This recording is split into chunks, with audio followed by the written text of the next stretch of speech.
Šią savaitę uždirbau 1100 baksų naudodamas šiuos du indikatorius savo strategijoje.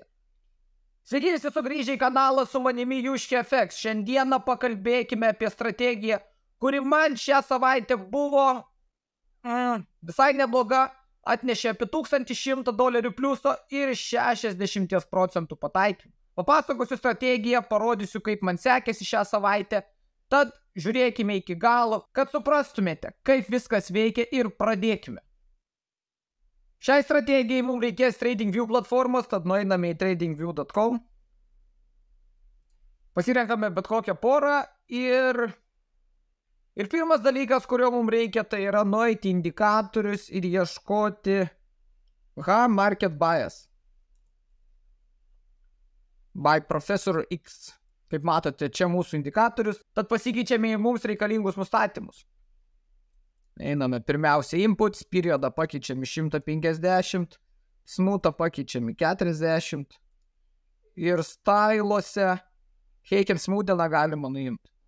Ir viskas. Ir dabar judame prie mūsų treidų. Taigi, pirmasis atliktas sandoris buvo Anglijos poundas prieš US dolerį, kuris atnešė man 3% pliusą ir tai buvo apie $470. Strategija taip. Su Market Bias mes darome ką? Jeigu matome apačioj po grafikų žalią liniją, reiškia, mes ieškosime įėjimo į long poziciją. Alternatyviai, jeigu matome raudoną liniją, šitoje vietoje mes darysime ką, mes ieškosime short pozicijos. Taigi dabar pasižiūrėkime, kaip sekėsi. GBP prieš USD 15 minučių time frame'as ir labai smagiai sujudėjo, nes atėjo naujienos. Ir sakykime, maždaug šiuo momentu, galbūt biški vėliau, galbūt biški anksčiau, išėjau iš treido grupiai savo Telegramo. Ta patį pasakiau padaryti, nes šitas treidas buvo pasidalintas žmonėm, kurie yra mano Telegramo grupėje, tad visus kviečiu prisijungti ir taip dirbt, judėt kartu su manimi. Antrasis sandoris buvo atliktas USD prieš Japonijos jeną. Matome, Market Biasas mums piešia raudoną spalvą, matome backupą, downtrendas, tad pagalvojau, gera galimybė įeiti į treidą, nustačiau savo įėjimo taškus, pasidariau savo stop lossą, pasidariau 1:3 rizikos rewardo rationą, kaip visą laiką, ir pasižiūrime, kaipgi man sekėsi.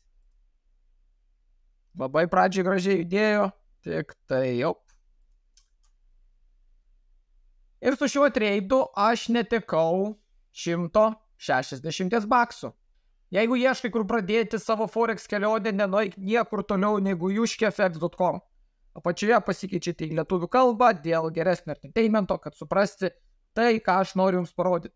Taigi viršuje yra skiltis, kurios yra, mano nuomonė, pačios svarbiausios.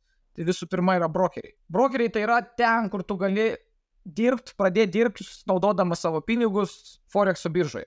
Yra 3 firmos, visas 3 naudoju. Ir kas svarbiausia, pasižymi labai geromis sąlygomis. Tai yra maži spredai ir greitas pinigų išmokėjimas. Antras skiltis yra gauk finansavimą. Gauk finansavimą tai yra prop firmos, kurios už jūsų žinias jums suteiks finansus dirbti su jų pinigais. Automatiškai yra kažkoks pasidalinimas, tačiau tai suteikia galimybės. Iš tikrųjų labai didelės galimybės ir netgi finansavimas teikiamas iki 2 milijonų. Tai jeigu išmoksti ir supranti tai, ką darai Forexo biržoje, čia yra auksinė galimybė. Blogė rasite mano idėjas atliekant vienus ar kitus sandorius. Visus sandorius dalinuosi savo Telegramo grupėje, tad būtinai padžioninam.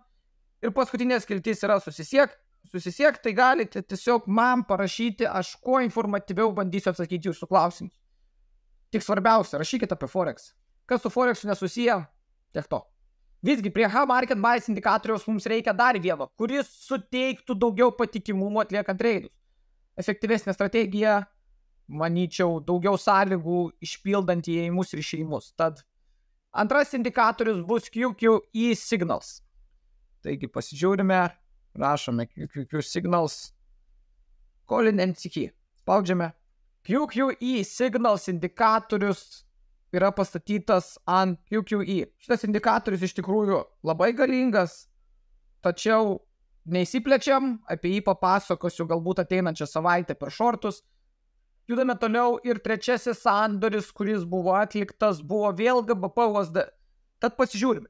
Turime ką? Turime H market bias. Rodo, kad ieškome short pozicijos.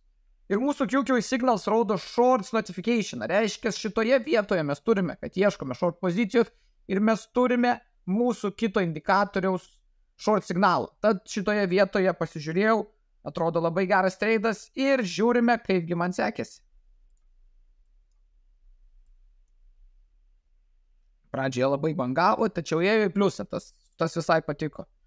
Šitoje vietoje, sakykime, truputuką buvo streso, nes kažkaip nelabai smagiai ėjo. Vienu momentu vos net mano stop lossų nepalėtė. Tačiau pradėjo leistis į apačią, tryniau rankomis. Galvojau, jau netoli buvo iš tikrųjų. Ir pasižiūrėkime, kas gyvyko. Prieš 1 valandą, Lietuvos laikų 3, įsijungia Amerikos rinka. Ir Amerikos rinka šituo atveju mane damušė.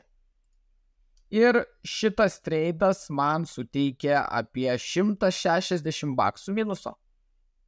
Jeigu vis dar žiūri, esu dėkingas ir tikiuosi informacija, kurią patikiu apie šią strategiją tau padės lygiai taip pat, kaip padėjo man. Tad nepagailėkite to subscribe mygtuko ir jeigu turite klausimų, visada klausimai komentarus, viską atsakysiu. Taigi, ketvirtas sandoris buvo USD JPY. Ir kągi mes dabar čia matome? Matome stiprų kritimą į apačią, matome truputuką backupo, matome, kad mūsų H market bias rodo, kad reikia ieškoti short signalo ir mūsų QQ signals parodė short notification. Ir šitoje vietoje aš įėjau į treidą. Pasižiūrime, kaip sekėsi. Pradžio labai smagiai įdėjo. Tada biškiuką backupas, bet taip jau būna. Čia Forexas.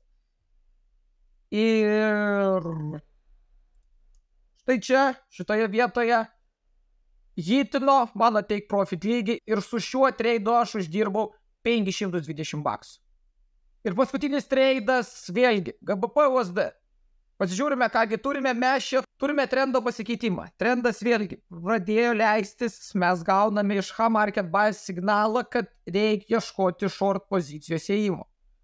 Ir kol laukiau, kol man QQ signals paduos short signalą. Šitoje vietoje jau šį treidą, nustatytas mano stop lossas apie 12 pipų, nustatytas mano take profit lygis 36 pipai beveik, tai kaip visą laiką 1:3 ir pažiūrėkime, kaipgi sekėsi.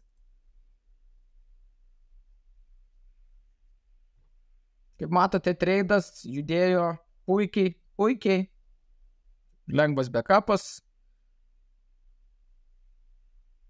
Tačiau ilgai nervų nekankino, visgi didžiąją laiko dalį aš buvau pliuse ir su šiuo treidu uždirbau $480 pliusą. Taigi ir baigėsi mūsų šio Forexo sesiją aptariant dar vieną naują strategiją. Tikiuosi, jums patiko, buvo naudinga, rasite naudingos informacijos, kaip dirba Forexas. Tad, jeigu kažko išmokote, kažkas patiko, būtinai spaudžiam tą subscribe mygtuką, spaudžiame like ir notificationus, kad gautumėte naujienas apie ateinančius turinio atnaujinimus. Taipogi, jeigu turite klausimų į komentarus, visą laiką atsakysiu ir iki kitų kartų.